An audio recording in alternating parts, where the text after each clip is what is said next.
Thank you. Thank you very much. Thank you. Thank you. Thank you. Good evening. Welcome to Enough Rope. My first guest is about to provide many of your office catchphrases for 2004 and some of the year's best laughs as he's seen stealing Puss in Boots in the keenly awaited Shrek 2. He's in Australia for, get this, 12 hours as part of the sort of whirlwind publicity tour that blockbuster movies demand. Yesterday, he was in Mexico. By dawn tomorrow, he'll be in Tokyo. After that, who knows? Please clap loudly enough to help him get over his jet lag. Ladies and gentlemen, Antonio Banderas.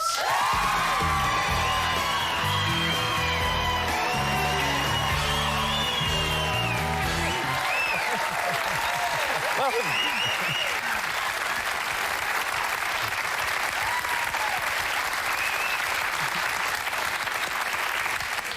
Welcome, Antonio. This is an insane schedule you have. Do you have any idea where you are? Of course, we are in South Africa. Close enough. You're in Australia, and to help you, because you're here for such a short period of time, you've never been to this country before, No, have it's you? the first time. I have arranged for you a special slideshow to help explain to you our country, because you're gone in less than 12 hours, and when you go back home, people are going to say, what was Australia like? Right. So what I've got for you here is an instant education. If you care to look to the screen. Let's see. This is a kangaroo. All right. That is Uluru, famous Aboriginal sacred site. That's beautiful. This is the Opera House. This is Australian rules football. And this is our Prime Minister. That's all you need to know. That's it. I got it. Bye. Yeah, good. Antonio Banderas, ladies and gentlemen. Actually, you're flying around on the DreamWorks jet. What's it like in there? It's very spoiling. It's better than normal, but in this pace that we are following, is crazy. I mean, we were in Mexico hours ago. We arrived this morning here at 7 o'clock. I had time, though, just to take a little walk in the city. I went to the Opera House and or the harbor, which is beautiful. And my wife wasn't wrong when she said to me that this is one of the most beautiful cities that she has been always. So it's true. It's true. You said that in Mexico City too. It's true, I did. You love their opera house in Mexico City. I don't know if they have it, but yeah, I love it. We've got a clip here of you as Puss in Boots from Shrek. Let's take a look. Let's watch. Now, ye augur, pray for mercy from Puss in Boots. Ooh, I'll kill that cat.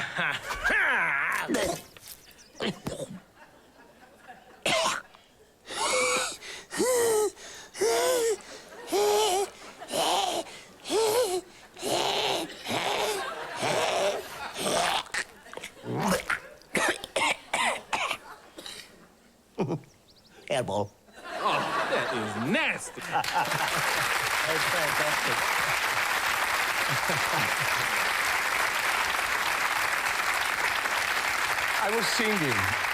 I was singing on Broadway by the time that I started recording the voice, and the day that I was recording this, it was like half an hour doing that, and I couldn't sing that night. You realise you've created a monster here. For the rest of your life, people are going to say, Antonio, do Puss in Boots. I know. This cat is gonna be now part of my life. In fact, it's part of my life already. Yeah, well, in our office this week, all week, we've just been saying to each other, let's shave him, which was actually about you. Shrek must be one of those great movie premieres to go to. That's why you're here in Australia, because you just know it's a winner, don't you? It must be a delight. It's very easy, actually, to travel with a movie like this, because actually we don't have to defend the movie. We don't have to promote it. The movie promotes itself. Yeah. And so it's actually a very happy trip. Have you ever been to the premiere of a movie, the opposite of Shrek, where you just knew it wasn't working? Yeah. And what's that experience like? You just sneak out. But it must be awful, because you're there and everybody's watching this thing. I mean, do you sort of slide down in the seat? What happens is that, you know, if the audience is polite, and normally they are, and they know that the actors are there, so you feel that they are more respectful. Yeah. Even if they don't like the movie, at the end they may produce a little applause of courtesy or something like that. But you immediately you feel 10 minutes into a movie, you know pretty much what is going on. Yeah. I've always thought premieres should have a red carpet for going in, and if it's a bad movie, a brown carpet for people who think it's crap on the way out. You know? With arrows, no? That's right. Away. You were christened, let me see if I got this right, José Antonio Domínguez Banderas. Correct. Have I, is that how you said it? José Antonio Domínguez Banderas. It was pretty close, though. When you first went to Hollywood with the Mambo Kings in '92, the script was in English, but you didn't speak English. You spoke not a word. One word. I'm there, but I'm working it out. Damn sight better than my Spanish, let me tell you. So how did you do that? How did you perform a script when you didn't speak the language? It was kind of an accident. I went to Los Angeles because Women on the Verge of a Nervous Breakdown was nominated for an Academy Award. And then I met there the person who is now my agent, that actually is somewhere over here. And he proposed me to represent my career in America. And I said, sure, yes. I didn't have any interest at the time to work in America because I didn't, speak the language. I did a movie in Venezuela, an Italian movie, and I went back to Spain. And then he called me and said, you have to go to London, and you have to sit with this guy, Arnie Glimcher is his name. He's going to do a movie called The Mambo Kings. I said, but I don't speak the language. You have to go. You have to learn some lines. So I got on a plane, and I went to London, and I sat with this beautiful man, by the way, in a restaurant. And he started talking, and I started not understanding anything that he was saying. So I was all the time saying, yes, of course. That's one of the lines that I learned. So I was all the time. Yes, 5 porno movies later. Yes, of course, yes, of course. And doing variations of the line, like, of course, yes. And things like that. And at the end, when he finished, and I saw some smirking, his face, like some smiles. He understood, because probably he made questions to me, like, are you going to jump out of that window? And I probably said, yes, of course. So, and at the end, when he finished talking, I said, I can do that. That was the line. And then I went back to Spain and I said, this is it, that's my American career, going there. But a couple of weeks after, he called me, and he took me to New York. He said to me on the phone, are you, able to learn those lines phonetically and come here to New York, do some screen tests and stuff like that? So I did. And 3 days after those screen tests, they proposed me the movie. And that was my beginning. I couldn't understand the director when I did that movie. I had an interpreter for the director. It was very weird. Yeah. Sometimes Armando Sante used to improvise on the middle of the scene, and I used to say to him in Spanish, no, háblame en cubano, yo no entiendo el inglés. I don't speak English, speak me in Spanish, because I didn't know what to answer to him. So the whole thing was phonetic? Everything was phonetic. Incredible. Move forward to Philadelphia, which you did with Tom Hanks. Now, you had to do a little bit of work to persuade Tom to kiss you on the lips, is that right? That's correct. That is correct. There was a scene that I am actually, was one of the first scenes that I have in the movie. I'm rushing to the hospital. It's the first time that they discovered that he has this horrendous disease. And so I arrived there, and we shake hands. We're not supposed to shake hands. Well, just hug. No, we're not supposed to hug. We're supposed to kiss. We are lovers, man. We have to make believe this. We have to kiss? I said, yeah, I mean, you're a merry man. I'm a merry man. What is going to happen to us? We want to lose the ring? There is nothing to worry about that. Yeah. So we did it. It's very slightly in the movie. Almost it passes like this. Yeah. But he was very thankful to that, always, Did he get it right the first time? He didn't sort of go... I think he made a couple of jokes about that. Yeah. Playing Zorro, walking out in the cape and the mask, it must be like being a kid again, to some extent. It was very weird. The first day that I put that suit on, and I went to a mirror and said, what am I doing here? With this hat. It's actually very difficult even to sort of fight with that cape going all the way around the scabbard in between the legs. It's complex, you know? But now, actually, I have to tell you that I love that character. Yeah. He brought a lot of beautiful things to my life, and now we are going to do, on the 26th of July, we're going to be back in Mexico. We're going to do a sequel of Zorro, so I'm very happy about that. Is your sword fighting good? It's still there, I hope. I think because, Rama? Oh my God, here we go. I knew it. I've been practicing for several months.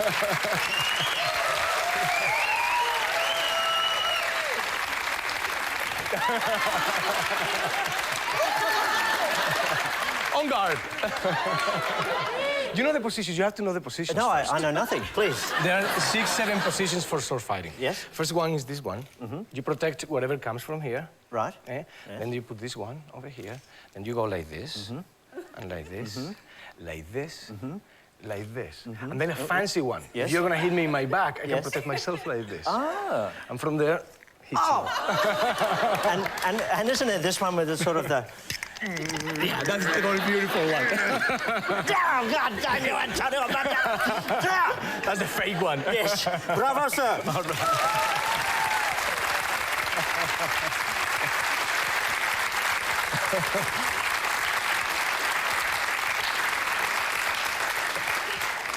You were lucky I filleted Russell Crowe last year.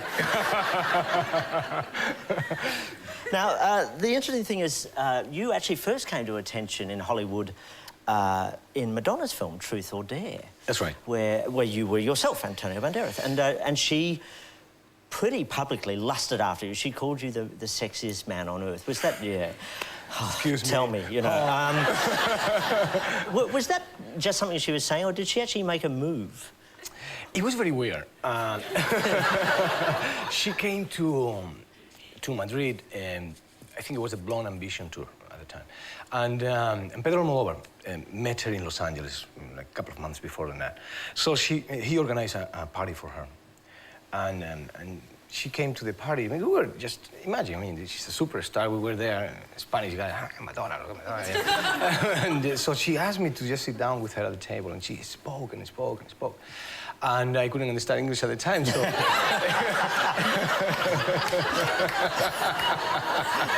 So you said, yes, I'll do that. I should have said exactly the opposite. No, I shouldn't do that. And... But did she actually, did she make a move on you? I think she did. But my wife, my ex-wife, at the time my wife, she was, you know, the nails didn't... Hi, baby. And not even the Gautier bra would have protected you from that. No. No way. You are, or you do have a reputation as a sexy man. I mean, there's estrogen coming from this audience, even from the men here today. It's extraordinary. We have a photo of you, which from Vanity Fair, which was memorable. I know that picture. I know what it is. Yeah, no, it's those. Yeah, I know.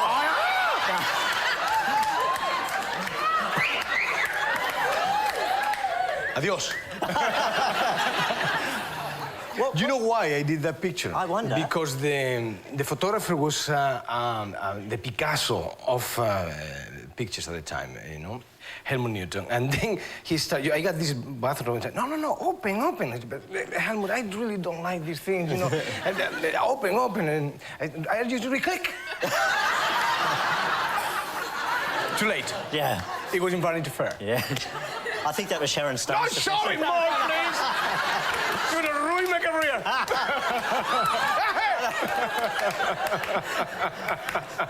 The thing is, in Original Sin, you did a nude scene. Now, what is it like to see your own butt on a 40-foot-high screen?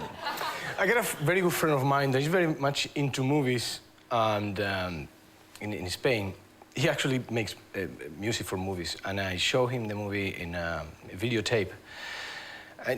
You know, normally this guy is a very tough reviewer, you know, so even if he's my friend, if he doesn't like the movie, he's gonna say it. So he was watching the movie very interested, and suddenly he saw that scene and he says, "You shave your butt." I said, what are you talking about?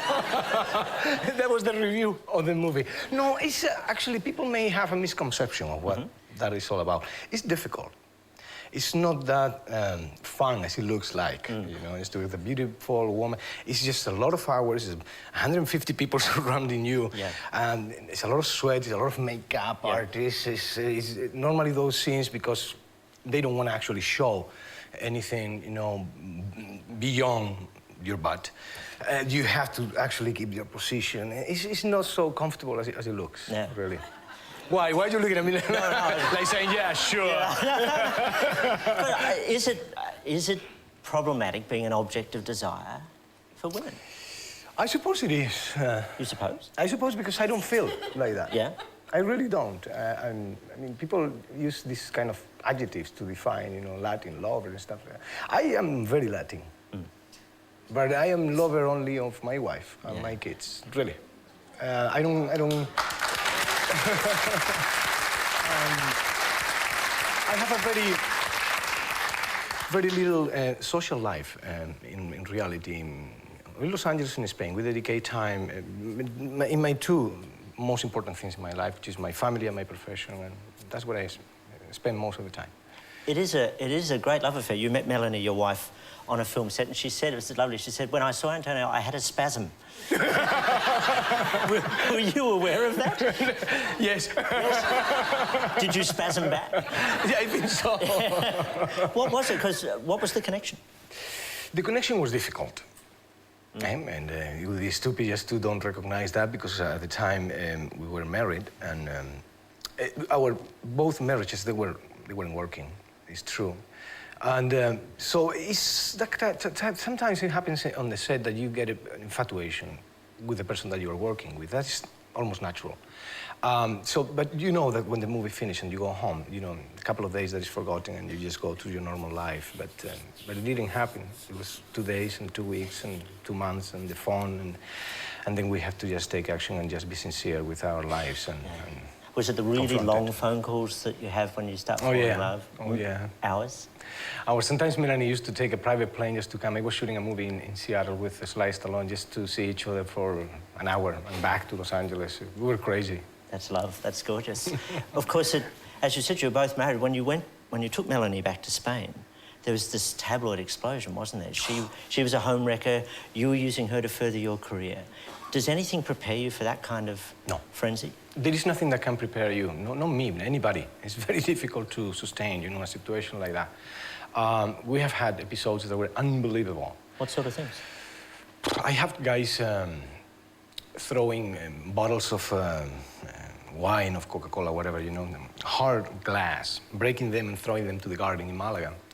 So they think that if we cut ourselves, they have a story, because we have to leave the house, we have to go to a hospital, they have the pictures, and they have the kids, you know, playing around all the time. And thank God that one of the paparazzis actually, because in between them they confront each other too, one of them called me and said, Antonio, you be careful, just send somebody there because you're going to find this tomorrow. So a situation like that, the garbage has been stolen many times, our telephones are tapped, especially the cell phones, you know, with computers. Situations like that are very uncomfortable. You have to create almost a code. I remember if I got to go to Malaga, which is my hometown, I got a code with my father. If I said to him that I'm going to Ronda, it means that I'm going to go to Malaga. So everybody, all the paparazzis are sent to Ronda. Yeah. Situations like that. Yeah. You know.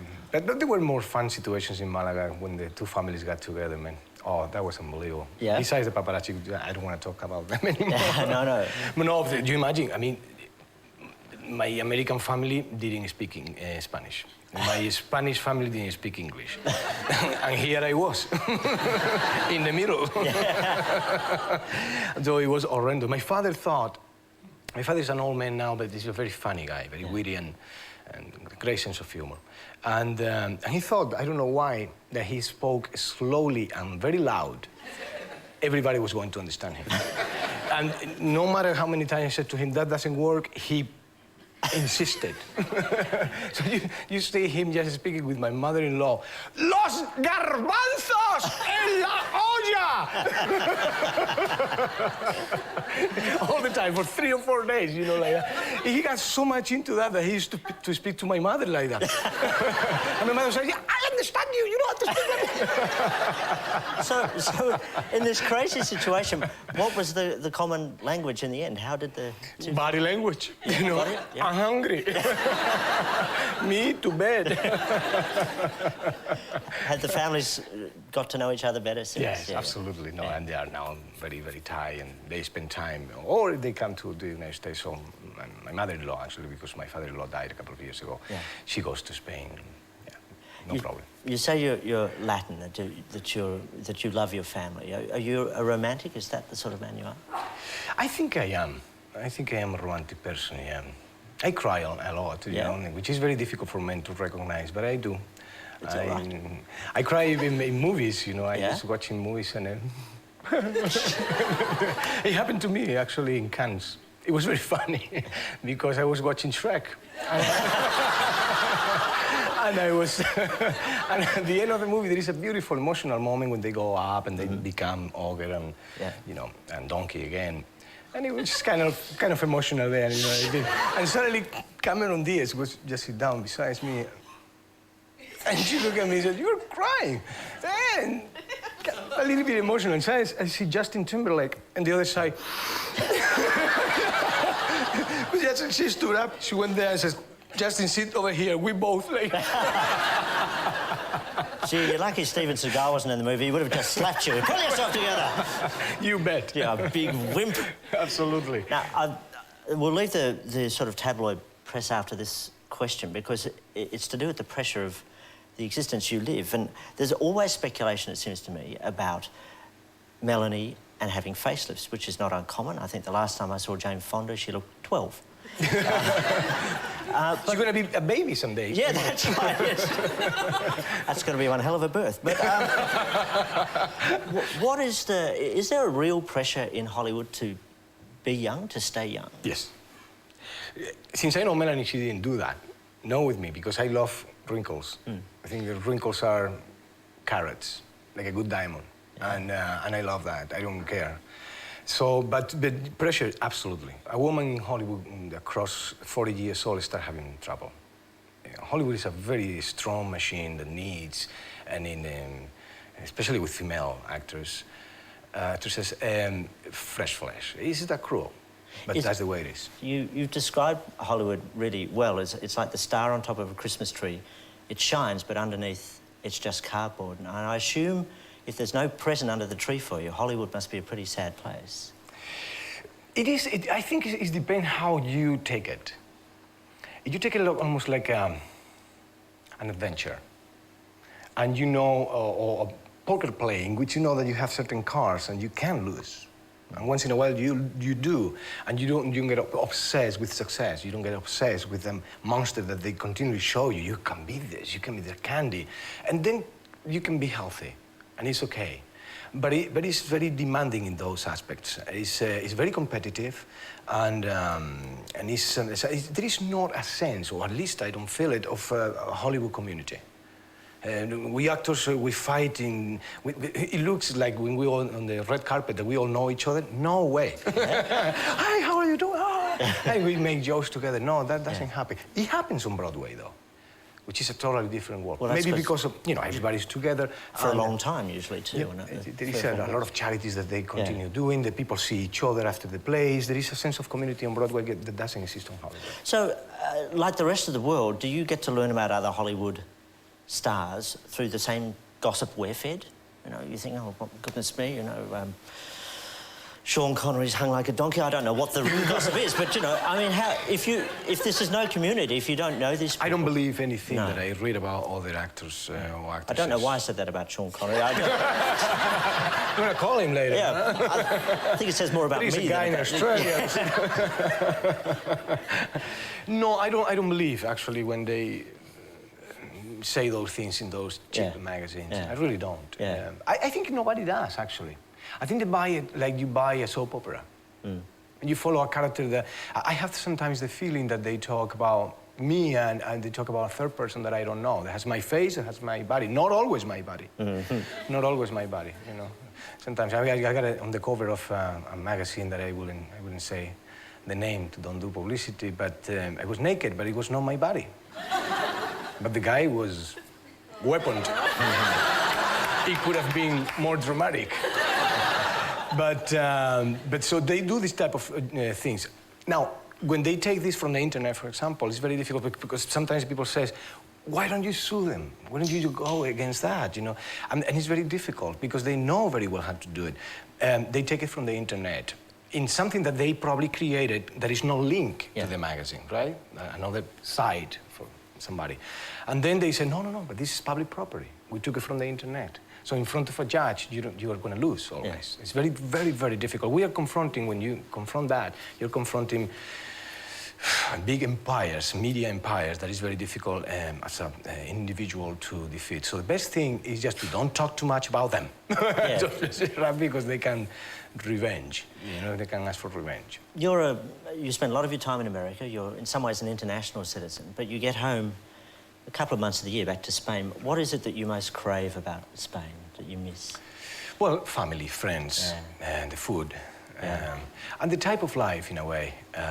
Malaga is a very human city, in a way. It's 600,000 people.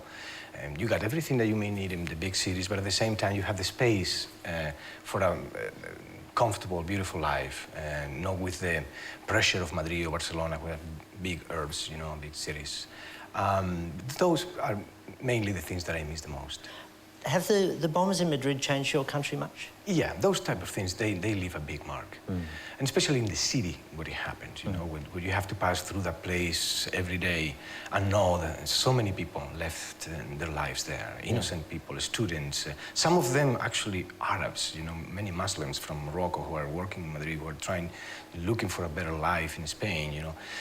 It's very sad, but we are living in a world that is, unfortunately, like that. I suppose that this is going to have an end. I don't think the war is the end of this or is a solution. I think wars, not this one, but wars in general are just a constatation of a fiasco. Is a flop in the political arena. And then the war should be always the last thing, probably just to defend when you don't have any possibilities. And I don't think actually this war was produced under those premises. Let's finish on a happier note, shall we? You mentioned Malaga, you mentioned singing and your love of it. I know that you've got a good singing voice. Do you sing to your daughter? Do you sing to her? Not to her. We sing together suddenly once in a while. And for me, singing is it's a hobby. And play a little bit of piano, play guitar too. Can I put you on the spot?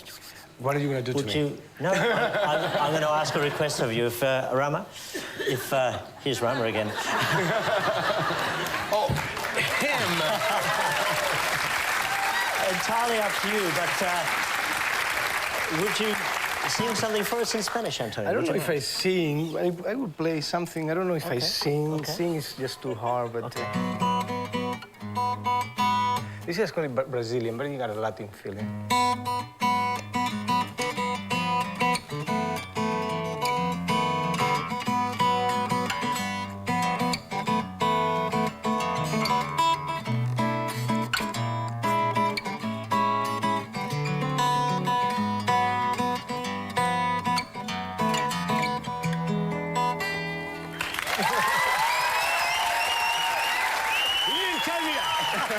That's beautiful. Antonio.